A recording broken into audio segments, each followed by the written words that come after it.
All right, Richard, we'll be live in a minute. Oh, No, so mate, no intro music tonight. mate, just we could sing, Paul. We could sing No, the no, we're not theme. going to sing, mate. No, I tell you, what, I'm bloody glad Danny's not on tonight. Oh, mate, that's terrible. That's flipping. That's shocking, mate. Poor Danny. Bloody Flip's sake. Danny, Danny, are you in?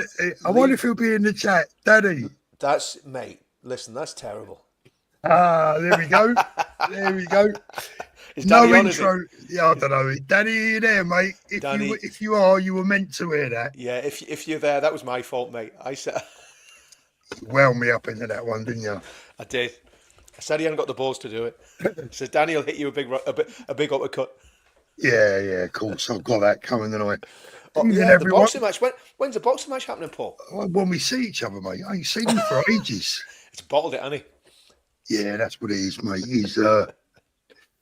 He saw the training video, didn't he? And he That's like, what it yeah, was, I'm mate. not having none Just of do that. that again, Paul. What, the bobbing and weaving?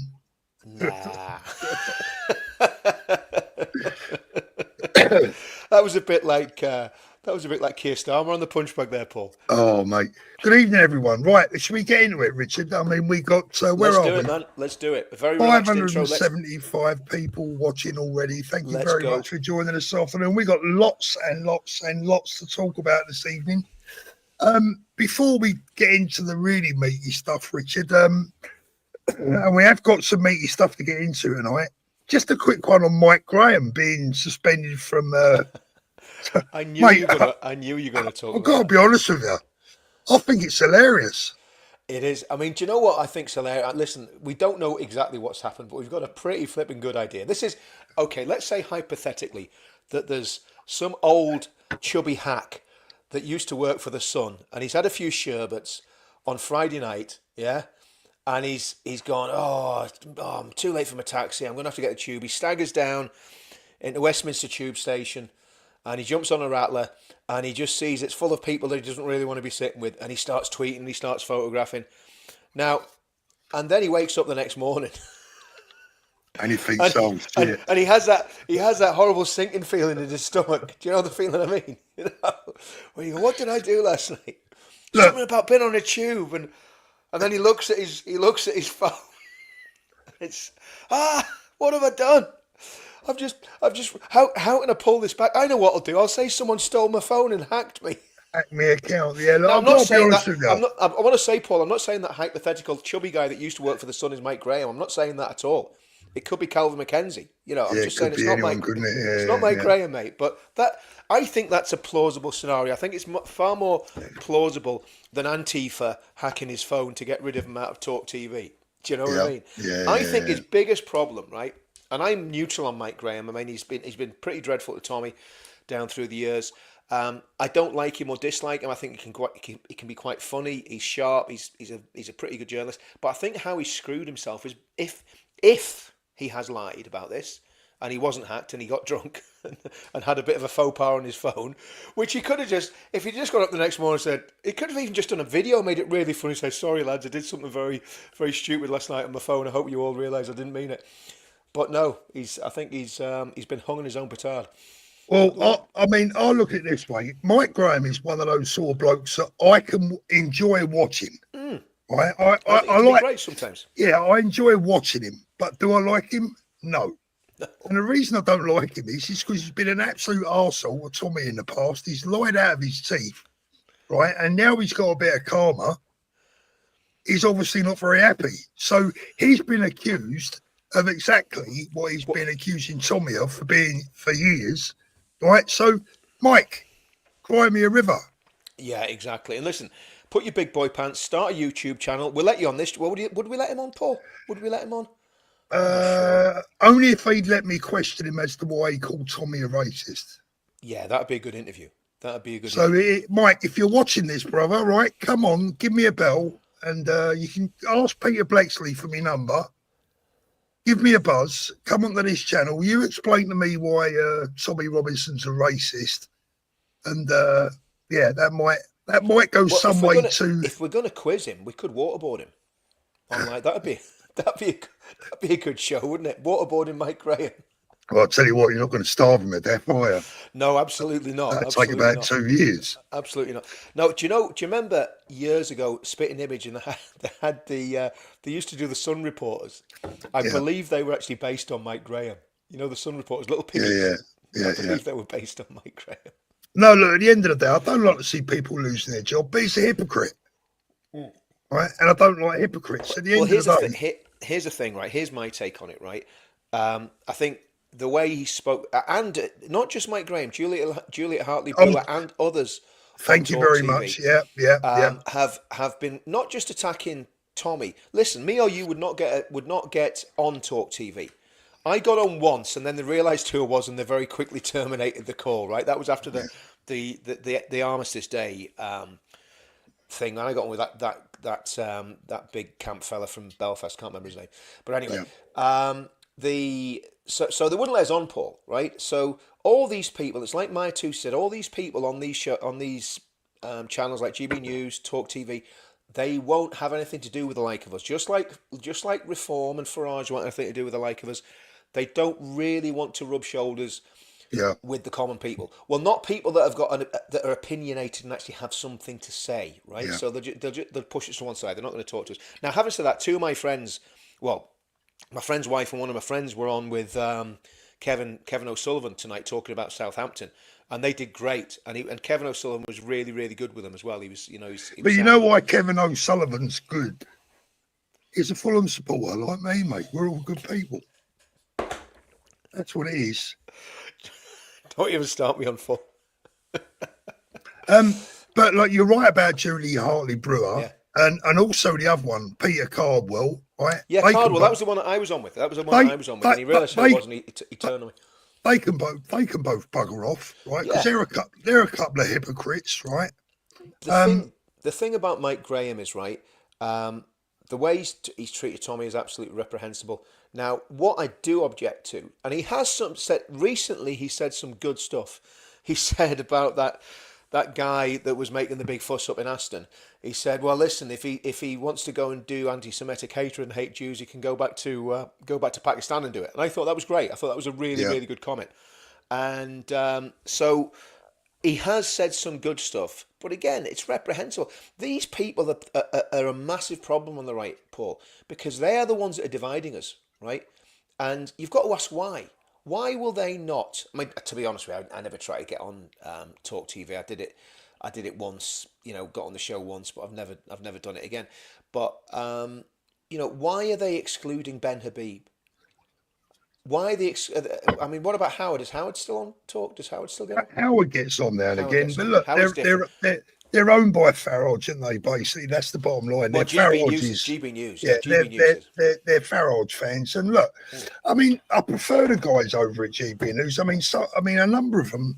Before I closed my X account down because it was driving me mad, I had Martin Daubney following me, Nana Akua, I think Patrick Christie followed me. Alex Phillips. There was a few of them that followed me on X, which was nice. I don't think there was anyone from Talk that I remember. Yeah. Well, they're Talk. I mean, Alex Phillips is Talk. Yeah, she is now. I don't know if she was then. I think she was. She's been Talk for a while. So I think she got either booted from GB News or left pretty. Yeah. But the bottom line is though, Rich, if they were following, I tell you what, if they were following, Alex Phillips isn't doing us any favors, and I like Alex Phillips. I think she's a really good journalist, but she ain't doing us any favors with Advance. She's not even considering, because obviously she's very much. I was going to say in bed with Farage, but that's probably the wrong turn of phrase. But she's very much joined at the hip with. That's probably not a good phrase either. But she's very close to Farage, and obviously that maybe's blinkers her to what we're doing with Advance and what Ben's doing, but. Yeah, it's interesting. It's interesting, Paul. It's definitely interesting. I just think banning people and sacking people is wrong because of what they said. If you're a journalist, right, and you're a good journalist, I mean, look, if you think about the amount of times any of us have messed up, thank goodness we don't work for some of these broadcasters, because we've all said stupid stuff. We've all tweeted stupid stuff. And I don't even know what he tweeted. I think it was actually genuinely racist if it was genuinely him. But at the end of the day, again, the mistake he made, if he has lied about it, he hasn't been hacked and he's lying about it, that's a big mistake. Now, if he has been hacked, again, he should, if his phone's been hacked, he shouldn't be sacked at all. If his phone's been hacked, the evidence will be pretty easy to show. I would say they'll know. They'll know within 24 hours if that's the case. Yeah. Or they'll probably know now, and that's probably. And look, at the end of the day, if he did write it, it's not something that I would write personally because I don't think it's particularly pleasant, but it is what it is. Do I feel, the bottom line is I don't feel sorry for him. No, I don't feel sorry for him, but I don't like cancel culture. That's where I'm at with it, Paul. So, personally with Mike Graham, I don't like the way he's spoken about Tommy, especially the thing that Tommy mentioned. I'm not going to go into it, obviously, but the thing that Tommy mentioned, we all know what that was. Yeah. When there was a definite assault took place and Mike Graham belittled that was absolutely reprehensible. So, and he's even recently he's been digging Tommy out, like recently. It's not like it's a one-off thing. And listen, Hartley Brewer and Mike Graham know Tommy is not a racist. So what are they playing at? Why? And it's just for the money, mate. It's got to be. It's just they're putting even before conscience. Even Jeremy, they all do that, don't they? Even Jeremy Cole, yesterday, he was talking about his mate will be back tomorrow, and today he decides not to talk about his mate. So he ain't that much of a mate, is he? Well, this is the thing, and this is the media business. This is, we've all been in business. We all know how cutthroat it is when you're working for a company, and it's a dog eat dog thing, and one thing I will say, right? If he can get the boot. How the hell is James O'Brien still in the job? Well, he's LBC, isn't he? He's LBC. Yeah, I know, but what I'm saying is, if he can get the boot, how is he still in the job? Because James O'Brien is on the right side of the argument. That's as simple as that, Paul. Sorry, the left side of the argument, but you know what I mean. He's basically he's in with the in crowd. Listen, I haven't gone on too much about it, but I got cancelled in my business by the biggest PR agency in the UK that deals in my sector, and they sent me a one-line email saying your values don't align with our values. We're not going to work with you anymore. Now, I never made a fuss about it. I've never named them. I've never outed them because to me, it's. Oh, go on. No, I'm not going to. It's just not important. But the point is, they don't know what my values are, Paul. No. So I try to live a Christian life very badly. I might add. I always qualify that. I try to live a Christian life. I think my belief is, Richard, we've all got to have bloody long memories. When the time comes, we've got to have long memories. Oh, you better believe it. You better believe it because very long memories. The thing about it is, how can they say that they know what my values are? They don't. They don't. And that's the point I'm making, and that's what people are making now. All of a sudden, because Mike Graham has probably done something after a few beers. And again, I don't know exactly what he said, but was probably a bit close to the knuckle.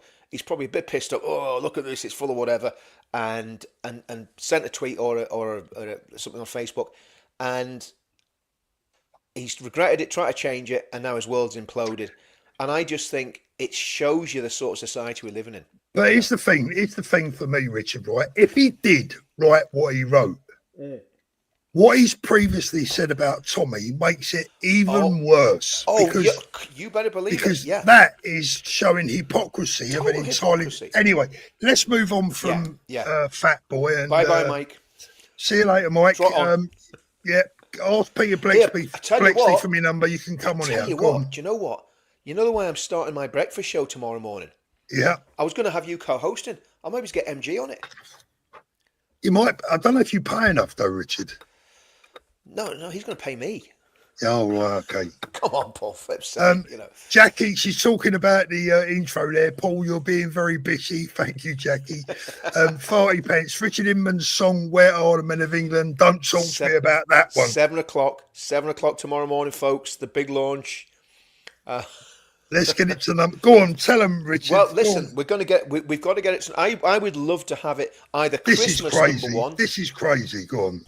Either the Christmas number one or number one for Armistice Day. One of the two. I mean, Armistice Day would be beautiful. Do you know what? Here's the thing, right? When you hear people talking now, when they're talking about demos, you know what they're always saying? Where are the men of England? They're actually saying, Danny Tomo's just done a video. Danny Tomo's did one, yeah. And he says, where's the men of England? I was thinking, Danny, look, just play my song at the end of your video, mate. You yeah, know? yeah, But exactly. Well, no, and get a it's good. copyright strike. Well, listen, that's Go on, the problem tell when you the start audience, dealing with Richard. record companies. This is the problem. No, what's happened is, so because it's now registered with a music label, if I play "Where Are the Men of England" on my own channel, I get a copyright strike for playing my own song. I woke up this morning and one of my videos has got a copyright strike for him. It's not a strike, Paul. It's not. You haven't got a slap on the wrist. You're not going to lose your channel over it, mate. You're just going to lose a bit of revenue. Get over it. Thank you, Daniel. Really appreciate that, mate. Yeah, that was funny. But yeah, tomorrow morning, the first of your, well, I laid in bed and watched you this morning, Richard. So it's not really a first, is it? You lay in bed and watched me this morning. Yeah, Did you have binoculars? No, you was on this morning, or was it yesterday It morning? was this morning. It was this I thought morning. it was. Yeah, I thought it was. So I'm just in a bit of a playful mood tonight, Paul. Don't worry about it, mate. And I haven't even been drinking. That's probably No, what it's we will get round to the serious stuff in a minute, Yeah. but this might be a long one tonight. We've got 1,800 people watching. Please, guys, can you give me a thumbs up without me having to keep asking you? Would really appreciate that. Send this. If anyone's got contact with Mike Graham, send this to Mike Graham and tell him if you want to know anything about broadcasting on YouTube, don't speak to me, speak to Paul Thorpe.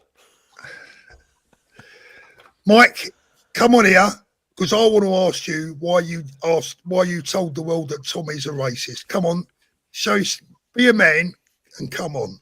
Yep. And I'll be on as well. And if we don't get the right answers, you're getting waterboarded, mate. No food for a week. Right, let's go through a few topics, Richard. We've got a lot to go through tonight. So we'll whiz through a few and then we'll get on to the main one as the show progresses. Now, for me, let's talk about this for a minute. This is obviously a right mess. I mean, looks like... I'm not laughing about the grooming gang. I'm laughing about the picture of Jess Phillips. I know. You can smell her from here, can't you? She so needs a bath. Oh, mate. I've never seen a woman that looks so much like she needs to jump in the shower. No disrespect, but she's just, yeah. It's the deal. A word we could use, but we're not going to use it because it wouldn't be polite. No, it wouldn't be polite. Listen, I'm not going to attack her for her personal appearance because we don't know what she's going through, Paul. You know what I mean? She could have a very stressful life, being a minister and all.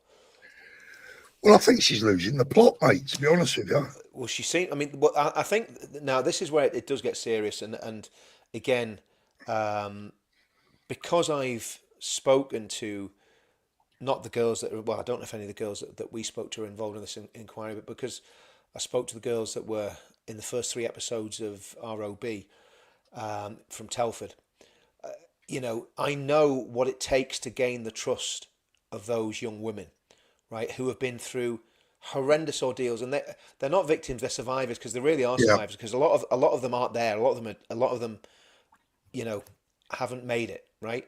So these are the ones that survived without doing themselves real serious harm or getting into really heavily into drugs or even passing away. So these girls are extremely resilient. They should be heroines of every woman in our nation, right? Every woman in our nation should look at these girls and see what they've been through, and the fact that they're still functioning. I mean, Sammy Woodhouse is a prime example. I think Sammy is a shining light of how someone not only survives but turns things round, and like, again, I don't know all Sammy's story, but I've spoke to Sammy from time to time about what she went through, and it's just absolutely incredible that these women are able to do this. And then for Jess, and this is why Jeff Phillips must resign, Paul, for Jess Phillips to turn it on the victims, the survivors, for Jess Phillips to do that on these girls that have bravely come forward. Again, we've seen them on the TV, very articulate, very intelligent young women. And for Jess Phillips to basically call them liars from the dispatch box because they're not playing by the rules that the government set. And I honestly don't believe that these young women are lying when they say that the government wanted to expand the remit. Why would they lie about that? Yeah. If you're going to tell a lie, you're either covering something up, right, or you're going to get some gain out of it. There is no gain for these young women in lying about that. So to me, the only people who have got anything to gain and anything to cover up is Jess Phillips and other people involved in the inquiry. And the Labour Party. And the Labour Party. I mean, look. So she has to go. She absolutely has to Yeah, go. absolutely, For absolutely. no other reason. I mean, if we're talking about Mike Graham lying, what Jess Phillips has done, again, Far worse. we don't know for sure, but on the logic that I've just put forward, I'd say it's very highly likely that Jess Phillips is lying, and Yeah. that also means she's lied to Parliament. I think. Listen, if she's lying, if she's been lying, she should end up in front of a judge. Now, Yeah. no more naps. She's got it absolutely right. I mean, I made this earlier on. If you want a proper R gang inquiry, if you want it done properly, with no stone left unturned and the real perpetrators brought to justice, these are the two people that should be leading it. Well, I don't agree. I don't agree, Paul. Go Certainly on not on then. Maggie Oliver. Look, basically, whenever we were doing stuff about the about this issue before, again, she was very reluctant to get involved in dealing with anyone connected with us, and also she she was reluctant at that time to talk about the fact that there were Pakistani Muslims. For a long time, she would not say that publicly on television. So I have misgivings about Maggie Oliver. Right now, again, it's not a personal thing. I'm not attacking a character. I'm not defaming her in any way. But I think, yeah, I think there's issues there that I would look at. What about Peter? I think Peter Well, would be Well, great. Peter. I mean, the thing about Peter is this his area of speciality? I mean, the Well, he's a former gamble. detective. Yeah, yeah, but that doesn't mean that he's worked with survivors. Gamble, the guy that's resigned, and I don't know why he resigned, because again, he didn't really give a very good explanation as to why he resigned. It's almost like he spat the dummy out because some of the survivors were there's a lot of stuff not making sense, so we're not getting the full story about exactly what's Yeah. happened in that inquiry. But Gamble, I've followed him for a long time. He was in the old RUC in Northern Ireland. Then he got heavily involved in dealing with different sexual assault cases and grooming cases. So he has a lot of experience in it. So, and he resigned, I think, from the police 15 years ago because he was annoyed with the way that certain cases were being handled. So Gamble, if any police officer, I would have thought when I heard he'd resigned, I was actually really shocked by it. And then when I saw him on GB News, I was like, this doesn't sound. It doesn't sound like he's got those girls' best interests at heart. You know what I mean? So there's something just isn't sounding right about any of this. And I think the Labour Party set this up to fail. To be honest with you, 100%. yeah. And 100%. I think they don't want. I think they're going to try and kick this can so far down the road that by the time this comes out, the next election will be in the rearview mirror. So this will be in the next government's inbox, which won't be the Labour Party, no matter how much they try and lie and steal and cheat their way to winning the next election. It's not going to happen. They ain't going to be the next government. If we get a lefty government next, man, I'll be on the plane to Spain, and I'll be living in your shed, mate. You know what I mean? but no, I think that's what they're doing, Paul. I think they're kicking the can down the road, Oh and yeah, yeah, which I yeah. think is reprehensible because it's still going on. We know it's still going on. I think they've probably changed their way of operating slightly. They're probably going for slightly older girls. HMOs are going to be massively involved. When we were doing those films, we just didn't have the resources, but we started looking at HMOs because we got intel on HMOs that had young women in them, and we just didn't have the money to basically pay the surveillance guys to do what they need to do. And the surveillance guys were doing it for nothing, basically. They were doing it for petrol, and that was it. But we just, it cost that much. I mean, making all those documentaries, like if you think about it, Paul, we've well, not we. I mean, I was involved in the first three, but Tommy's now I think done 5 of these documentaries. Normally, to do that, you would be looking at a budget over £1 million Yeah. to do that, right? If you were a broadcaster, and Tommy's done it on a shoestring. So and again, there's only so much you can do. But in fact, I do want to talk to you about something when we get off air because I think there is mileage in maybe looking at some bits of intelligence that's been coming in because I think there's still a lot that we could do now on getting on live cases that are actually happening right now. But it's a question if we can get the resources and get something put together. Interesting. We'll talk about that. This Yeah. one's for you, Rich. Thank you, Richard, for your Sunday service. I'm looking forward to the next one. It helps me enormously. Well, no, I mean, listen, Big Sue, it's an absolute pleasure. It keeps me sane.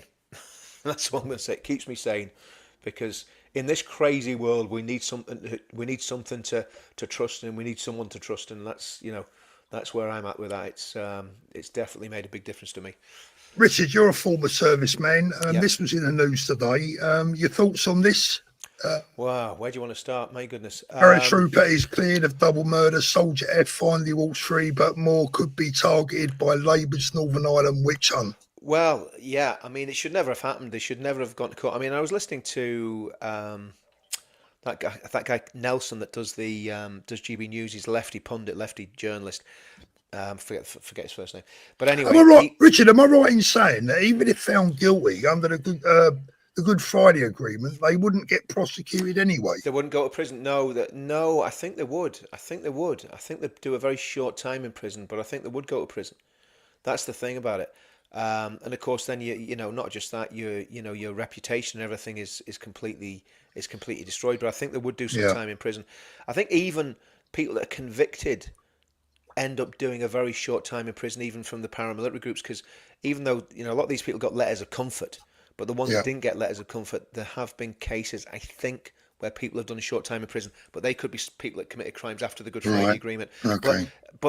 what happened was Blair gave undertakings to the paramilitary groups in Northern Ireland, both Loyalist and Republican, that any crimes that had been committed before 1998 nobody would do any serious time in prison for them, right? And all the prisoners were released that had been involved in the most heinous mass murders, and they were just let out. I mean, the guy that did the Shankill Road bombing in 1993, and I remember to this day. I mean, I remember hearing about that. I was actually in a shopping centre in Bangor when it happened, and I'm miles away, but there was just a chill through the whole country.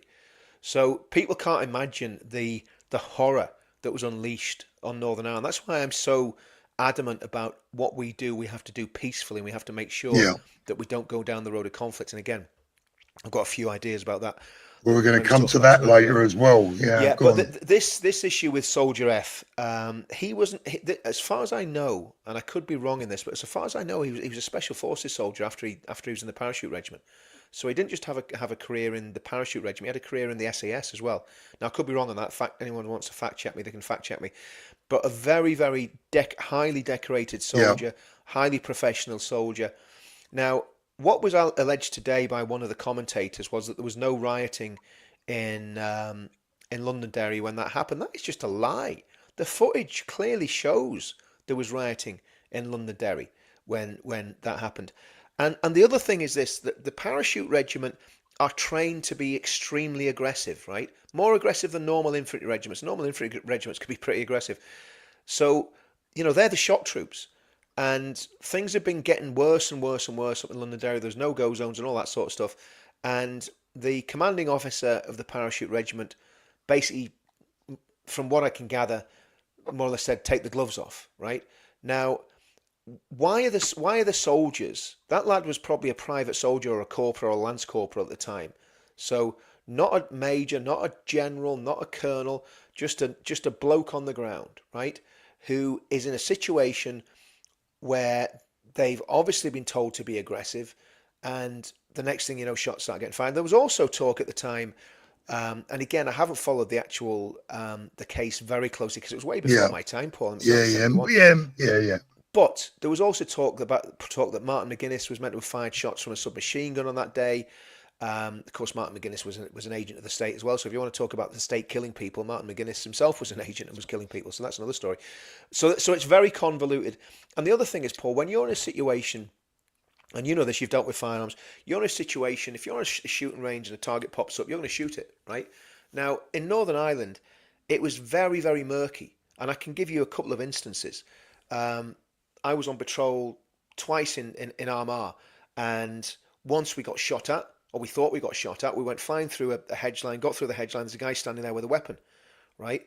And we didn't shoot him. And the reason we didn't shoot him is because it was a shotgun, and he was probably out shooting game, right? Yeah. The guy pissed himself when he saw, 4 soldiers burst through a bush pointing rifles at him, right? Literally pissed himself. But the point is, under the rules of engagement, back then we could have shot him. But I'm convinced if we'd have shot him that we would be in exactly the same position Soldier F's in. So that's a split-second decision that can change your life forever, right? Yeah. And you're not doing anything illegal. It's just you either react or you don't react. I had another situation in Armagh where I saw a guy with a weapon and I just didn't have enough time to engage him. Happened again in Belfast. So there's 3 or 4 times where we could have engaged people and we didn't.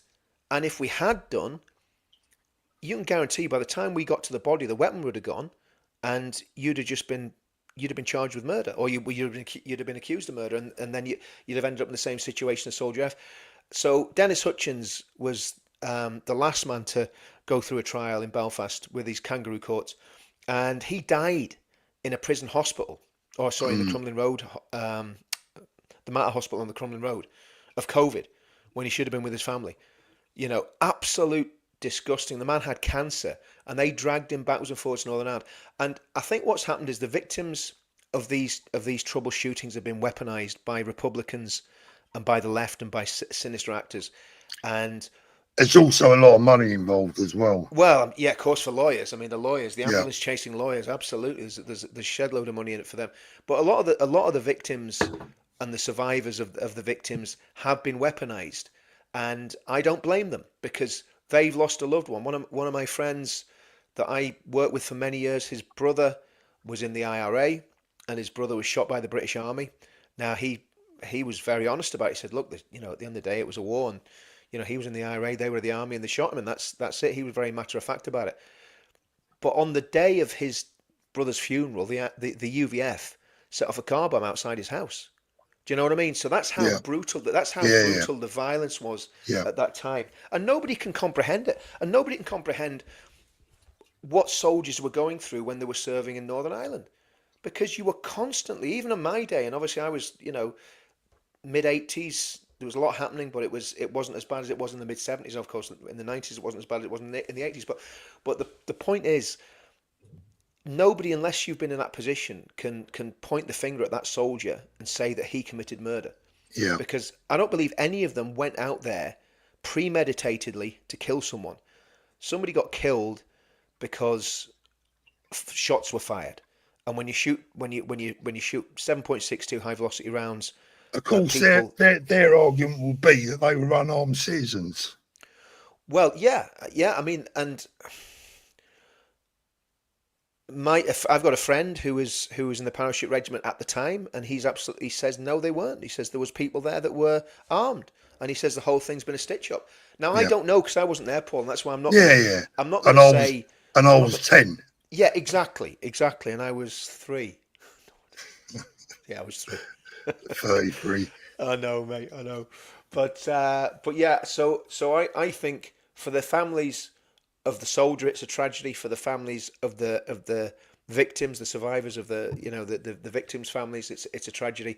For the other people that are scoring political points off it, I think they're all pretty reprehensible, whichever political side they're on. Yeah. Because at the end of the day, of course, these trials shouldn't be going on.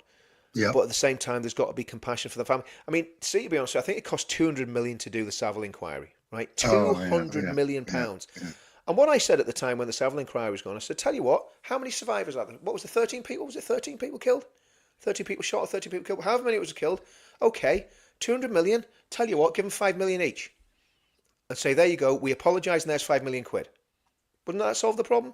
Rather than giving it to ambulance chasing lawyers and barristers and judges? Yeah, probably. Let's move on, mate. Look, this one. Look, this is a cracker. This is migrant who had receding hairline and grey hair wins case after judge quashes council decision that he was clearly an adult and rules he was only 16. A migrant from Syria who has a receding hairline and grey hair, sounds a bit like you, Richard, has won. I don't have any grey hair. Has won an age case after immigration judge ruled he was 16. I mean, this is just a farce, isn't it? I mean, are they taking the piss? I mean, we're both laughing, but it's not funny, is it? Mate. We're laughing because it's so frigging ridiculous. Mate, if there's a bloke sitting next to my grandchildren at school with grey hair, Yeah. right, and he's going bald, right, I'm going to be in there dragging him out by what hair he's got left. Yeah. Do you know Paul, what I mean? He ain't sitting next to my grandchildren. I've actually got a picture of the guy here. Just Can I you don't get know it if I can- up? I'm going to try and get it up here, mate. I'll just see if I can get it up. No, it's going to make me laugh. If it's going to make me laugh, don't put it up. Oh dear. I mean, seriously. I mean, how many boys at 16 are going bald and have got grey hair? No, I mean the whole And a thing. judge rules that he was 16. It is absolutely ridiculous, Paul. It really is ridiculous. And by the way, if they can tell how old a dead man is, if they can tell how old, but I watched the program this morning when I was digging up a battlefield from medieval period, and they one victim, they said, oh, he was about 17, right? Yeah. He died 600 years ago, 800 years ago, and they can tell he was 17. Why can't they tell us how old a living bloke is by looking at his teeth? Exactly. You can tell how old a horse is by looking in his mouth. Why not a bloke? I'm not even a dentist. Let me see if I can find this image. Hold on, Paul. Let's see if I can find it. Right, while you're doing that, I'll go through some of the chat. Nigel Nelson, Starmer's mate, Peter Blexley with Liam Tufts tells a lot of this undercover work on Liam Tufts. Yeah. A lot of people saying Maya Raja. This is for the Grueling Gang inquiry. Well, I mean, again, I think one of the problems you've got. I mean, people are talking about Shabana Mahmood doing it. Who the heck? I'm no disrespect. You can't have a Pakistani woman running an inquiry about Pakistani grooming gangs. I mean, like, what are these people even thinking? Do you know what I mean, Paul? It's absolutely bonkers, absolutely crazy. But thank you, Big T. Thank you, Welsh Lady. Really appreciate that. And also thanks to Robert for becoming a member. Thank you so much. Steve S. Away day Sunday at Saints. A lot of people going. Oh yes, down. yes. I mean, Danny's been talking about that a lot. So he has, but no, that's not it. So yeah, Danny's been talking about it quite a lot. So I think Danny Tomo he's talking about. Yeah. I think if people can get there, they really should get there, because I think it's. He made a great point earlier. Yeah. Oh, he did. Yeah, I mean, made a great point. I think Danny's really been, totally smashing this, to be honest with you, and it needs someone to get involved and to really push it, that can push it. Do you know what I mean, Paul? Yeah. I think that's well, look, the bottom line is, I mean, what I like, what he said earlier on, is about, you mentioned the football again, and I keep saying it. Look, if they can travel around the country to see 11 men kick a football around, they can surely go down to Southampton to support their own people. I absolutely, totally agree with you. I mean, that's that is definitely the it's definitely the way. And we're not talking about the football lads now, because they've always been on board. Yeah, the football. Listen, I mean, when I started this, what we did, we always did stuff with the whatchamacallit, with the football lads. Yeah, so. Have you found this picture, or are you painting it? Do you know what it is? No, forget about it, Paul. It's just. I thought you was painting it for a minute. I know, mate. I know. Ivan, thank you. After bloody Sunday, the rules of engagement got even tougher for us. Yeah. Let's have a look at this one. Moment hotel migrant carries out sex attacks on multiple women while cycling through town, as he spared prison after claiming he was unfamiliar with UK laws. That is just absolutely despicable. It's absolutely, completely despicable. That just shouldn't be happening. I mean, again, I'll tell you a little story, right? It's a little story that's happened within our family group. Yeah. So, back in England, a member or part of our family, their cat went missing. Yeah. And they got the whole neighbourhood out looking for the cat. And the house backs onto like a bit of wooded land, right? Just down the road, there's a migrant hotel. Whilst they're over there looking for the cat, there's some geezer over in the in the woods, peeking at all the kids. Yep. They catch him. Did they get him? Well, they got him, but what are they going to do with him? Call the police? I don't want to know. This is the thing. You can't do anything, can you? Unless they actually commit a crime, you can't do anything. So that, and this is, this is happening time and time and time and time again. And I mean, that thing in Southampton, I don't know if you've seen the footage, but I mean, basically, you're in a situation where there was Muslims walking alongside them, really sticking it on the people that were on the march. Well, let's have a look. Let's have a look. Don't ever fucking do this much again. Because you know what? Next time it's going to be 50 times more. Go somewhere else, we'll join us. Simple.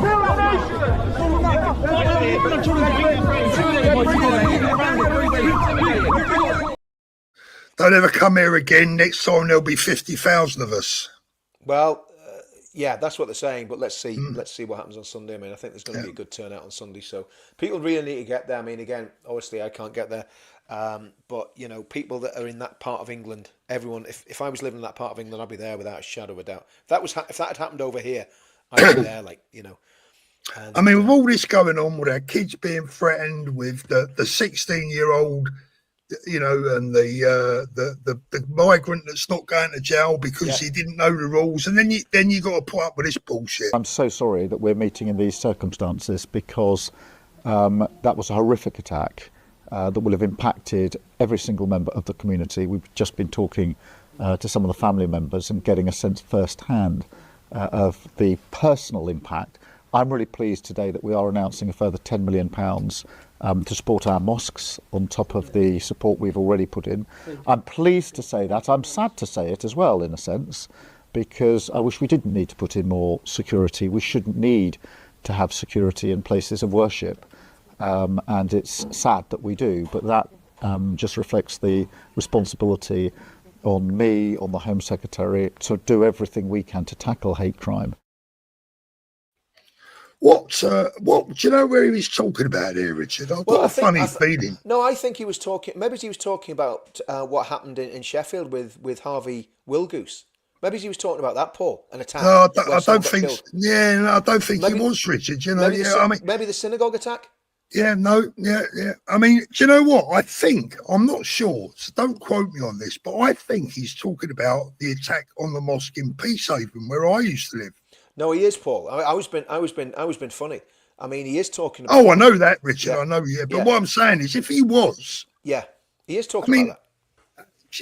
Mate, that sort of thing's been happening at churches for years. Yep. And we still don't know who did it because nobody's been caught. Exactly. Nobody's been caught. There's a little bit of grainy CCTV footage. Okay, the faces look white on CCTV footage. That's because of that's night vision cameras. They make everybody look white. Do you know what I mean? Look, Richard, it doesn't matter who did it, right? No. At the end of the day, what I can tell you is this: is that before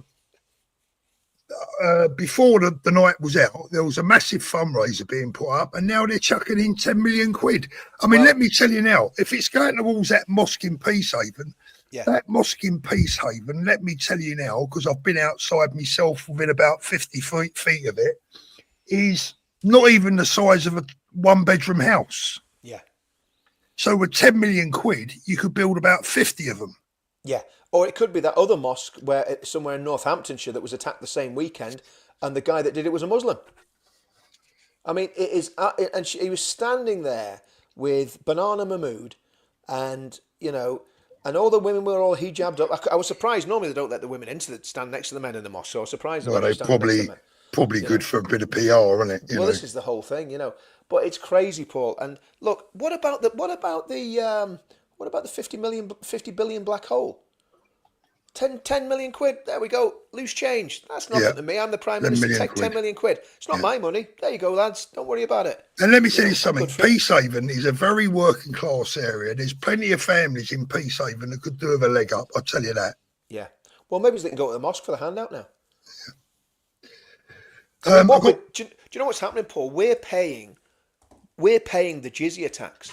Yeah. The jizya tax is the tax that people pay to Muslims so they don't attack them. We're actually paying that. When you look at what we're paying on hotels, migrants, healthcare for inbred cousin marriages, all the rest of the stuff, prison places, the whole shooting gallery. We're probably paying 2% out of our tax money to support these people, right? And so we are paying a jizya tax. It's simple as that. We're already paying a jizya tax. Do you know what? I'm sick of the racism, mate. And I'll tell you what, the racism is all coming one way. It's all coming one way, Paul. There is the anti-white racism from some of these commentators. That Narinda flipping clueless and that other one. Do you know what? I never bushy even hair, talk about whatever her name is. Bushy hair yeah. Khan or whatever her name is. Yeah. Just vile race baiters. I never bother with them, mate. I never bother with them. Dr. Amiola flipping whatever her name is.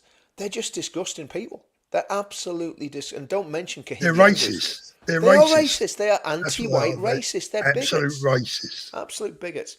I saw someone. Yeah.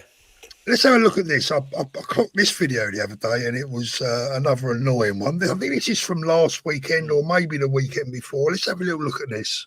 They're mixing up two different things, or Section 14 isn't something I've heard of. But I'm not sure how We Stand With Britain's Jews breaches the Terrorism Act, but we'll see. Maybe it's the Union Jack that we've got on there. Who knows these days? I mean, this is seriously as a joke. Come on. Mark, that's the information I've been given. We'll get to custody. Yeah.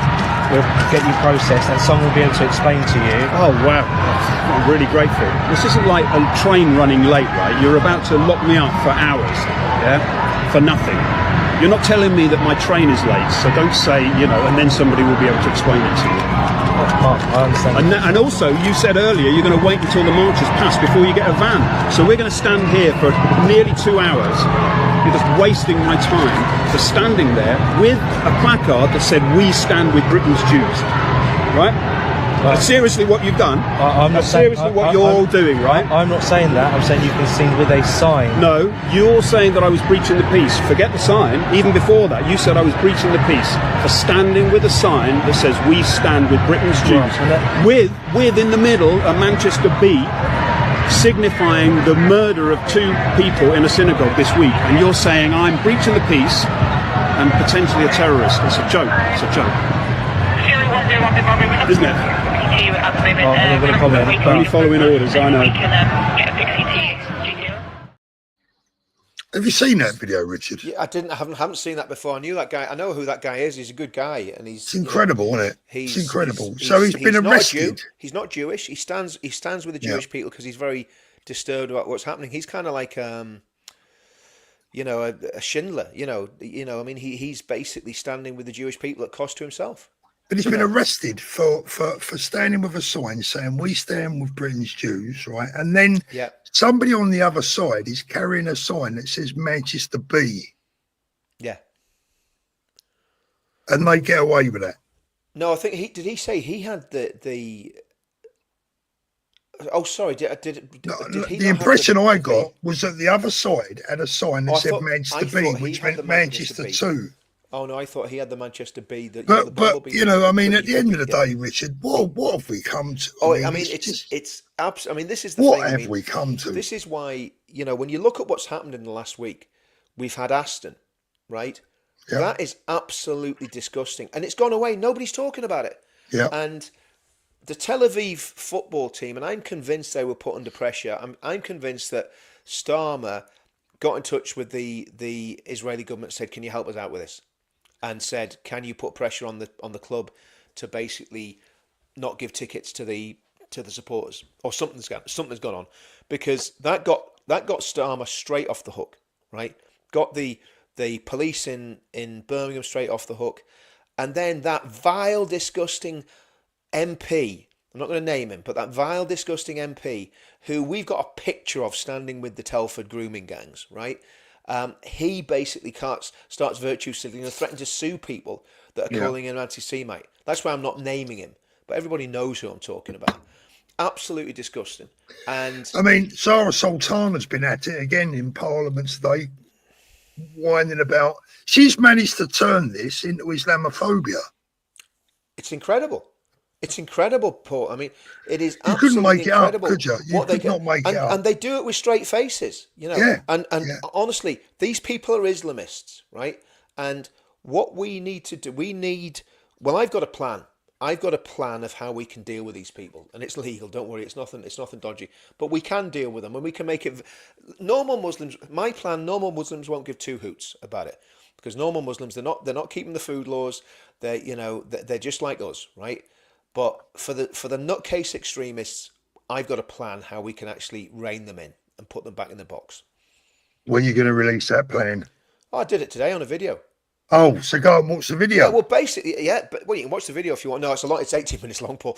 But basically, you ban halal. That's the first thing. You ban halal slaughter. That's an animal welfare thing all day long. The Labour government could do that tomorrow. They won't do it because they're cowards and they don't want to upset the Islamists, right? Let's get right. We're not talking about normal Muslims here. We're talking about Islamists, and we're talking about fundamentalist Muslims, right? So we're not talking about the guy in the barbershop that drinks and smokes and whatever, right? We're talking about the nutcases. So you ban halal, what are they going to eat? You ban Sharia courts, how are they going to deal with all the marriage difficulties? When Mohammed, but they'll always do them behind closed doors. Well, yeah, but if you make it illegal for them to practice the two-tier, well, it's illegal to blow up buses, Richard, but they plot it. Well, it is, but the point is, if it's illegal, it's illegal, and you can arrest people and take them before the courts, right? So these are the things. There should only be one legal system. There should only be one system. Agree with that. Yeah. One system of family law in this country. There should not be these poor Muslim women. The biggest victims of Sharia courts are Muslim women, right? Because they're the ones that have been discriminated against. So you get rid of Sharia courts. You ban the burqa. You make it illegal for people to wear burqas, right? And I never believed in banning the burqa. I've changed my mind. Italy. Did you see Georgia Maloney? Did you see her today? No, I didn't. But they're going for it out there. Good. You know, you ban the burqa. You ban cousin marriage. Okay, cousin marriage is illegal. Anyone caught, carrying out FGM, very, very severe prison sentence and immediate deportation after the prison sentence. Right? I'd skip the prison sentence personally. Well, I would just get rid of them, but the problem is they might come back. You know what I mean? You know, so there's loads and loads of things. You go after the hate preachers. If someone's preaching hate in a mosque and he's not a British national, he's deported. You get the 40,000 people on the terror watch list. You intern them all immediately. You find out who's not a British national and you deport them immediately. The ones that are British nationals, you keep them in prison until they're re-educated. Until they're not going to be jihadis anymore. I'd remove their rights personally and get rid of them. Well, I would get rid of them as well if you can. If you can get rid of them, 100%. But the ones that are born here that have British passports, it's more complicated. But you can remove if they're dual nationality, then you can basically get rid of them. Any of these people that are on the demos that are not British citizens, that are basically preaching hate and preaching murder and are basically standing against the British state, they go. Troublemakers, They go. So, so you can do it, Paul. But of course, if you do that, you know what's going to happen, don't you? Yeah. They're all going to flex their muscles. Yeah. Well, we're going to get on. We're going to get on to the serious stuff in a minute, mate. Yeah. Gib Boyd, child abuser, asylum seeker, appealing for bail. I saw that. Impractical Prankers, thank you. Ian says, how can I send Richard some money for a few points? If you go onto my YouTube channel, without YouTube taking a cut, he needs to start practicing now. If you go onto my YouTube channel, so either Counter Media or the Richard Inman channel, there'll be a link in the description. I'll just check this, make sure it's there. There'll be a link in the description to PayPal. Let me just check this. Send him £1 in and he's got to split that 50-50 with me. He's a funny guy, isn't he? Yeah, the link's there.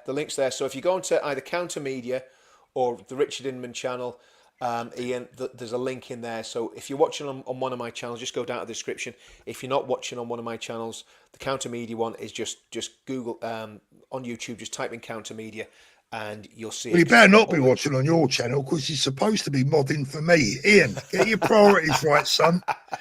Well, Ian, I need you. Listen, do you know what? I was. Me and my wife were laughing about this the other day. Sarah comes on the channel, and all of a sudden, Paul's pushing her up to 1,000. So when has Paul ever sat on the channel on the chat with me and says, "Come on, guys, you've got to get Richard up to 10,000 subs"? When's it ever happened, guys? When's Richard, it ever happened?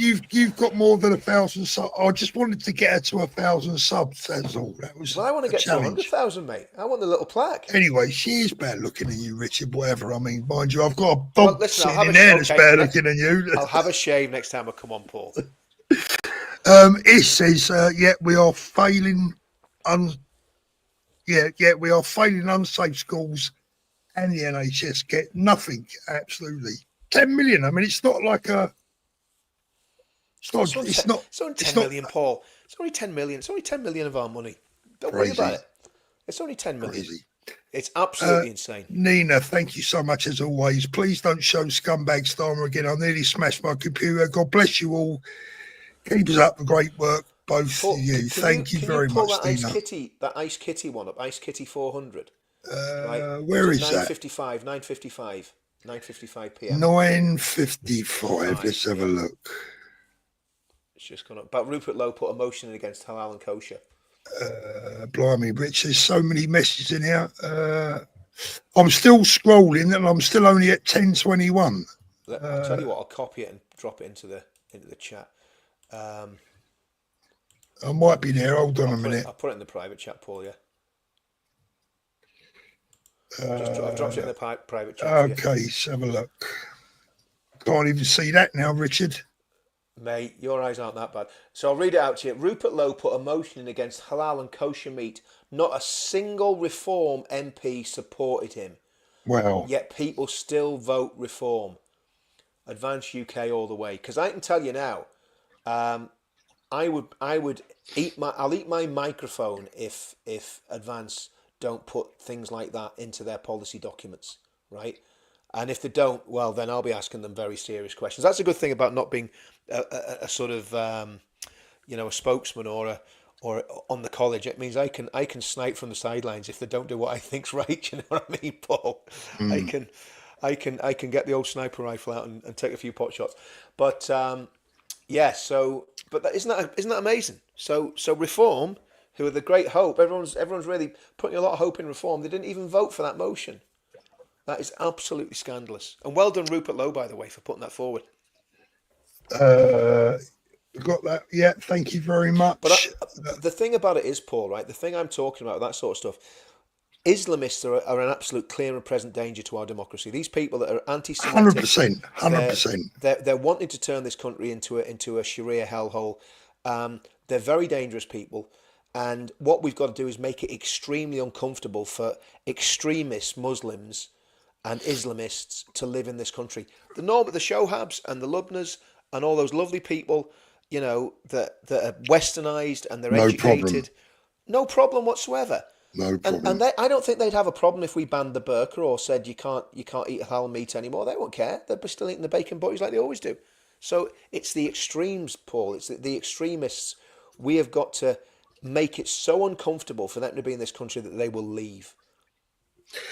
Let's go on to, we're round to the hour already, Richard. 2,400 people watching. Please don't forget to give us an upvote. The big topic of the evening. Oh, before we do that, I want to talk about Tommy going to America. Now, I'm going to predict that Tommy's going to end up in America. He's going to end up meeting Elon Musk. He's going to end up meeting J.D. Vance, maybe even Donald Trump himself. It's coming. Can anyone tell me a better way of absolutely publicly on the international stage humiliating Keir Starmer? It would be now, superb. Let's just remind ourselves of one or two of the things that they've said, right? Health Secretary Wes Streeting wrote that Trump was an odious, sad little man. Obviously, he's never seen him in real life. Yeah. Yes, and he said, Wes Streeting. Yeah, saying, imagine being proud to have that as your president. London Mayor Sadiq Khan said, amongst a lot of other things, that Trump's a racist, a sexist, and a homophobe. Secretary of State Ed Miliband said, Secretary of State for Energy Ed Miliband said, the idea that we have shared values of a racist, misogynistic, self-confessed groper beggars belief. Emily Thornberry, who was on the front bench at the time, called Trump an asteroid of awfulness that has fallen on this world. She went on further describing him as a racist, a sexual predator, And the bully, Deputy Prime Minister David Lammy, called Trump a racist and a KKK neo-Nazi sympathiser. He also said that Trump is not only a woman-hating neo-Nazi sympathising sociopath, he is also a profound threat to international order. Told that to the Israelis and the people in Gaza. The PM himself called some of Trump's beliefs absolutely repugnant, whilst referring to Trump's comments about Muslims. He tweeted, "Humanity and dignity, 2 words not understood by President Trump." And multiple Labour ministers, front and back benchers, have said some of the most insulting and appalling things about the United States president, some of which could even be described as an incitement to violence. And with language like that, is there any wonder that there's been at least 2 attempts on Donald Trump's life? Now, for any of our American friends watching this, can I just say, so before you say this, Paul, can I just say something, right? Listen, and I know I don't want to insult anyone on our channel, and if you were dumb enough to vote Labour in the last election, then you're probably not watching our channel anyway. But really and truthfully, they need to have something like electric shock treatment. They need something done to them. People that voted, 9 million, absolute, in Northern Ireland, they call you a buck Egypt.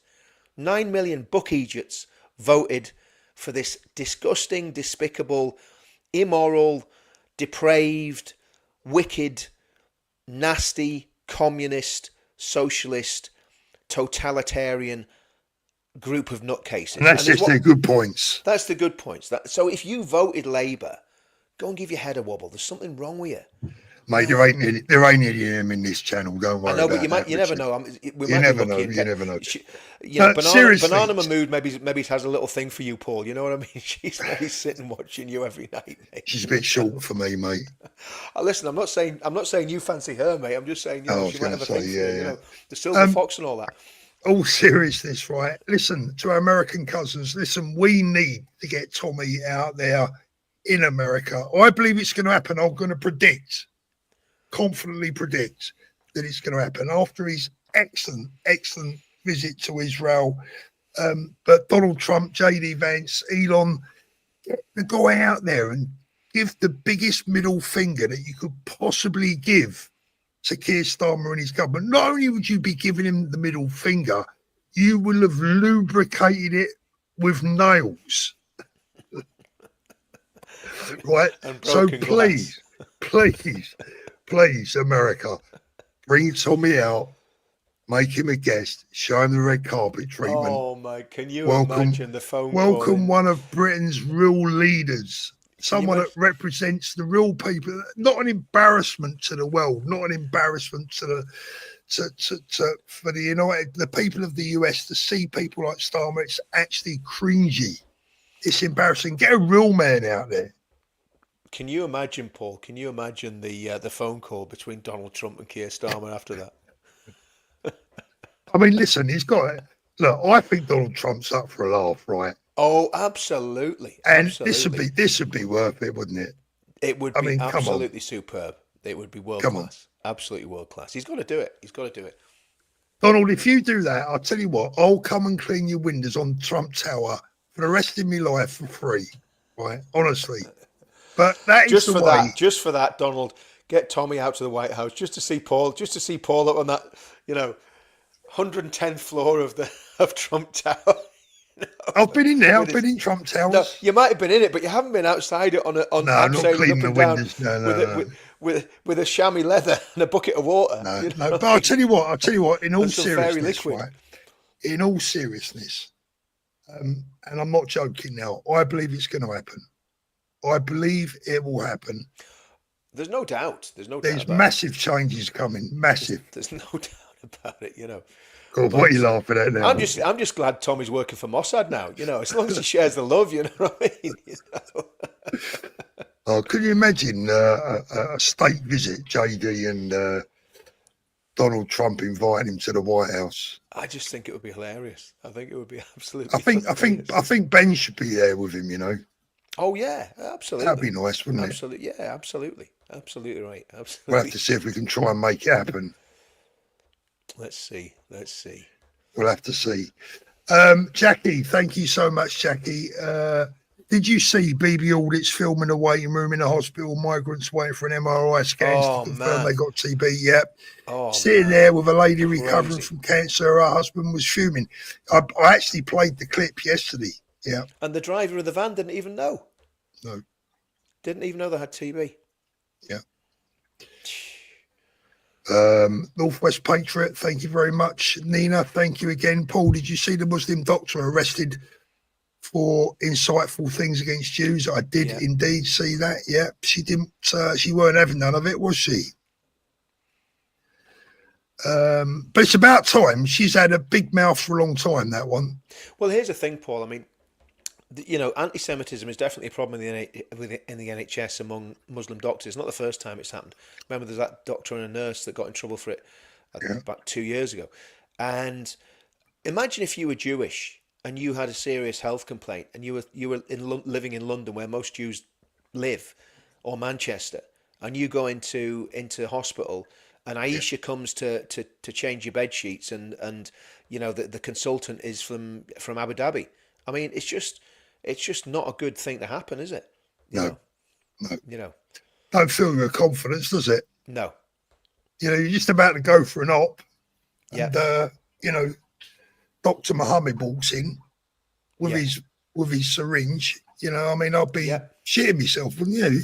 Oh, listen, you know, the guy makes a good point there about if you ban halal, you've got to ban kosher as well. Not necessarily, because kosher is such a small market. The thing about halal is infecting every single supermarket, whereas kosher meat, you're not gonna get massive amounts of kosher meat in most normal supermarkets. You know, it's the sort of Jewish. It's pretty much kept within the Jewish community, whereas halal is everywhere. You got KFC, you're eating halal. Do you know what I mean? And you know, again, it's just a barbaric way of. And I'm not a vegetarian. I love a steak as much as anybody, but I don't want to think that we've been, you know, well, we all know what they do to them. You know. Yeah, we don't want to know. Yeah, it's not good. It has to go. It has to be banned. Zach, thank you. I'm with you when it comes to the burqa, FGM, and Islamic courts. But if you ban halal markets, then also ban kosher. Yeah, sorry, that's just the one we was talking about. Yeah. Richard's reading the supers out now. Look, mate. Go on, Richard. Where you go? Sarkozy in prison. Starmer when? Do you know what? Sarkozy is part of that team of dog rats that bombed Libya and caused the whole flipping crisis with the boats anyway. Look, I'm no fan of Colonel Gaddafi, but when they destabilised Libya, that's when the flood of migrants started. When they destabilised the Middle East, that's when the flood of migrants started. So let him rot. Yep. Richard, just show us your bank account, mate. You wouldn't want to see my bank account, mate. I've seen it. It's not good. It's not healthy. Zach, thank you. Communism/socialism is a mental disorder. Do you know what? I believe it is, without a shadow of a doubt. It's got to be. Without a shadow of a doubt. Steve, Tommy should be asked to help the inquiry. He knows it all. Yeah, I agree with that. I mean, you know, he's got a lot of information down. Certainly, he should be on the board of advisors. That's for sure. Yeah, we should give evidence. He should give evidence to it for sure. Yeah. Cal, thank you. Potential for shockwaves in Westminster as a crucial by-election in my home of Wales. Could see reform win and end 100 years of Labour socialism here. Well, I hope they do. You know, I mean, I don't hope they win the next general election, but I hope reform win that election. Yeah. Because as far as I know, you know, well, Advance aren't standing, and I don't know that UKIP are either. So who else is going to stand? So I hope they do win it. JA1, Starmer wants to access Apple iCloud UK users. Is all to do with what Tommy has on him and his bent mates, who was arrested and trumps up terrorism charges for refusing to give the iPhone PIN. Of course, that case is still ongoing, but yeah. Yeah. Advanced UK delegation at the White House. That would be great. That would be great. Wouldn't it be great? I'd have to come and film it, Paul. Gibby boy, Paul, you know Tommy and his gang, Paul and Richard and Danny are going to the USA. I've known it for a couple of years now. We'll see. We will see. Richard, lastly for tonight, I want to talk about a couple of really serious eventualities, things that could be taking place this weekend. Southampton, and Whitechapel. which isn't happening, has been Yeah. moved. Yeah. Right. I want your views on both, please. Well, the Whitechapel thing is reprehensible. The fact that they've banned a march I by agree. a mainstream political party. Yeah. I mean, look, everyone knows my position on UKIP. I don't think they're going to go anywhere politically, but Nick Tenconi and his people at UKIP should have the right to go anywhere they want Absolutely. in this country. Absolutely. Right? Yeah. With their mass deportation banners and shout, "We want all the Islamists out. We want all the communists out." He has a right to do that. He's a party leader. He's a party leader. Yeah. And the fact that they have banned him from going into Whitechapel because they can't control the natives. Let's just get it right. Yeah, 'Cause they can't- I was going to say, let's get it right. It's not because of the threat of violence from Nick Tanconi No. and his UKIP no, members. it's the threat of violence from Islamists. Exactly. In fact, Lee, they're not natives. They're not natives. They're invaders because they can't control the invaders. That's what the problem is.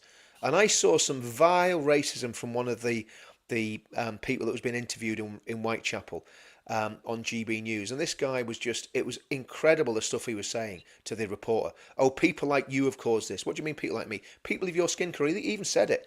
It's like you were saying earlier, Paul, anti-white racism. You know, the reality is a day's going to come when we're going to say, do you know what? Next time you ban one of our marches, we'll put 50,000 people there and then see what you do. And we're going to do it, you know. Isn't that kind of happening in Southampton? Well, that's what I was just going to say. Absolutely. Absolutely. And again, I can't be there, but I wish everybody well that goes. Keep it peaceful. It's very important to keep it peaceful. Let the beardy weirdies kick off. Let the weirdos kick off. Let the lefties kick off. Don't kick off. If you go to Southampton, don't go and attack people. Go there and be peaceful. Keep your dignity. Be respectful, and respect the police. Show the world they're annoying. who the good guys are. Show the world who the good guys are, and let the media only be able to get photographs of the lefties and if any Islamists turn up kicking off. Because what happened last week was absolutely taking liberties. It was absolutely disgusting. Well, I think See it was women- worse than that, Richard. I think it was worse than that. This was the first time, really, I've seen, for me, a gauntlet being laid down. Yeah, I've seen it before. That was a gauntlet being put down. I'm talking about since Southport, after Southport. Yeah. Right. Yeah. This is this is something different. Yeah. And for me, there was a gauntlet being put down. And I said in a show the other night, the police have got to deal with this now. They won't. But they won't, because as someone was saying earlier on, the bottom line is they're bloody scared stiff of them. Because they're cowards. They're scared stiff of them. And I've a solution for that as well, but we'll talk about that if we get time at the end. But I think Southampton, I know the guys down there. I know two of the guys that are organising the march down there. Obviously, I know Danny Tomo as well.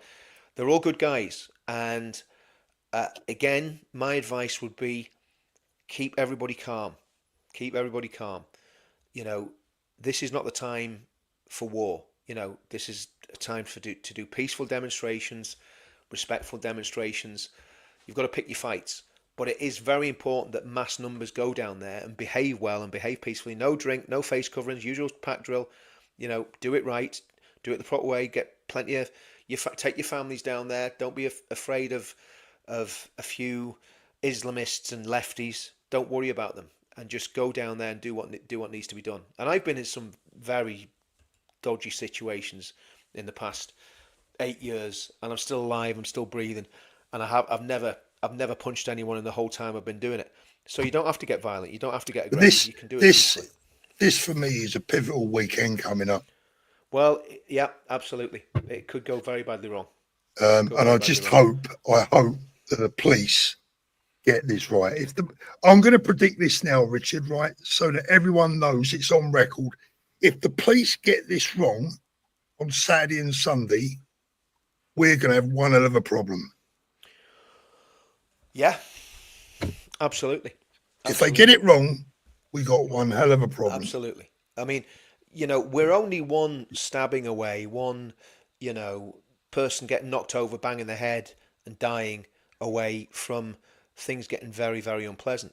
And And again, that's why the things I'm talking about, the measures that any government needs to take, and I've been thinking about this since 1984, believe it or not, since I was 16, right?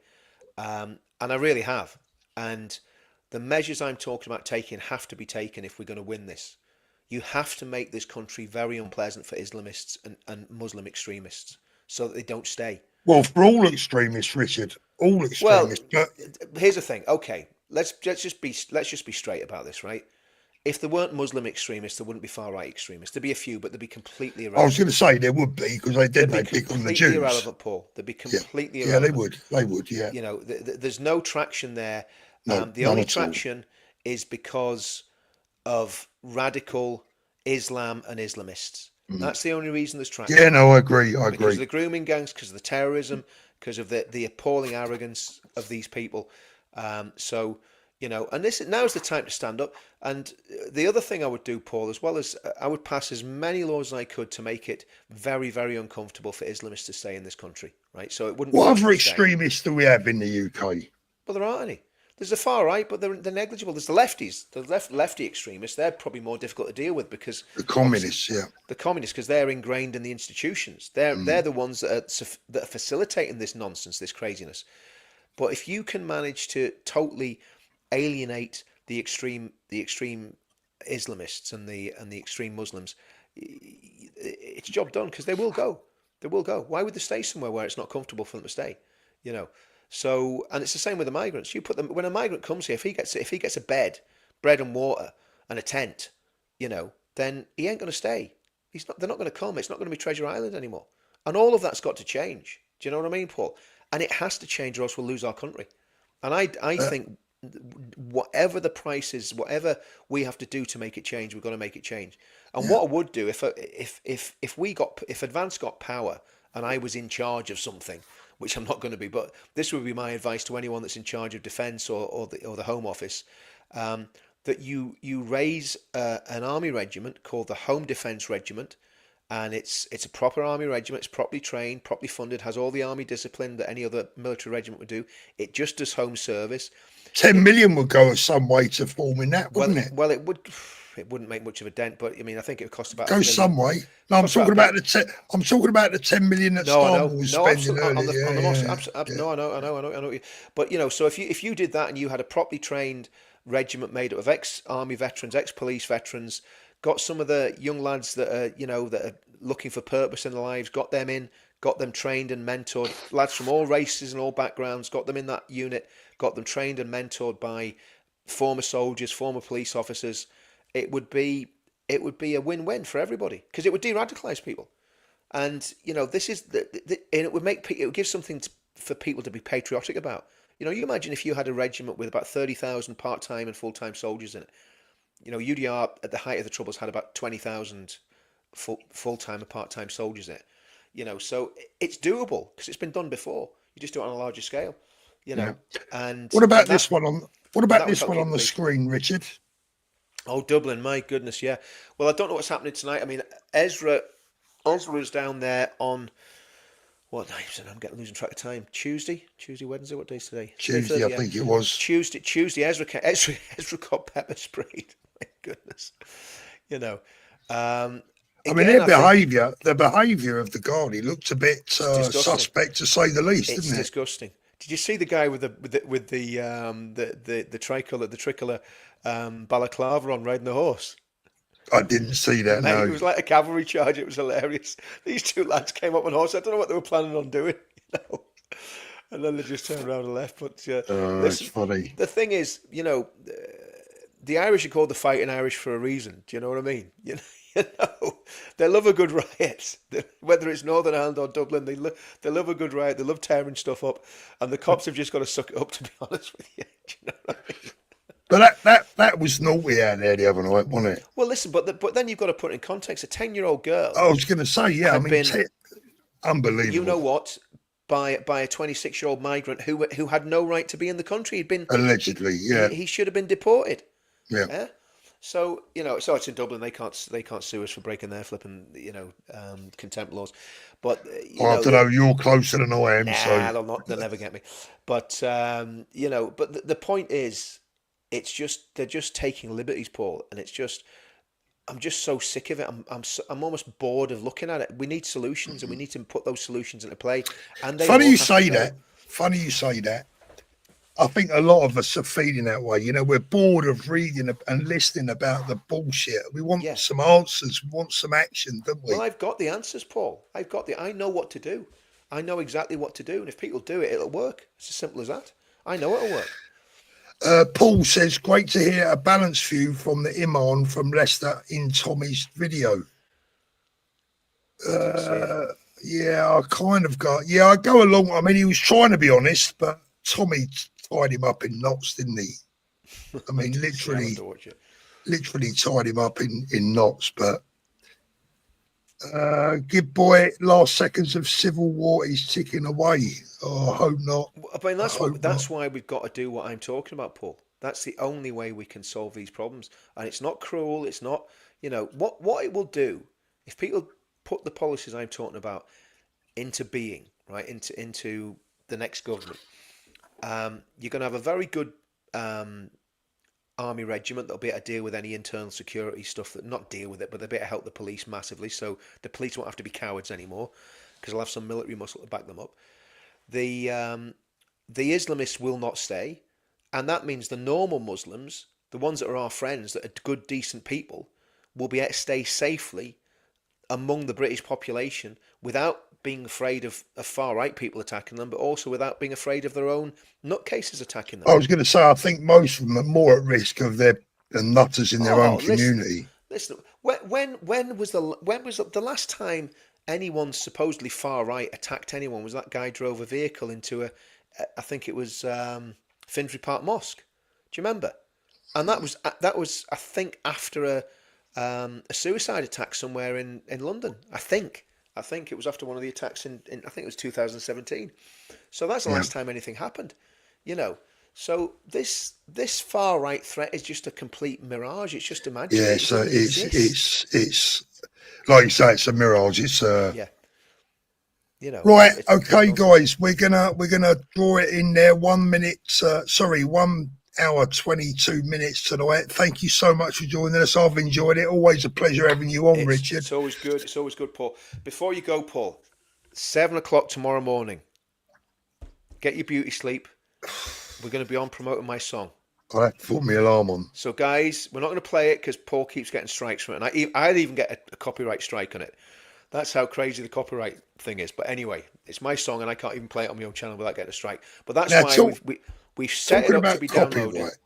We've set it up to be downloaded. And I'll share the link tomorrow. I'll probably play it tomorrow and just take the hit on it.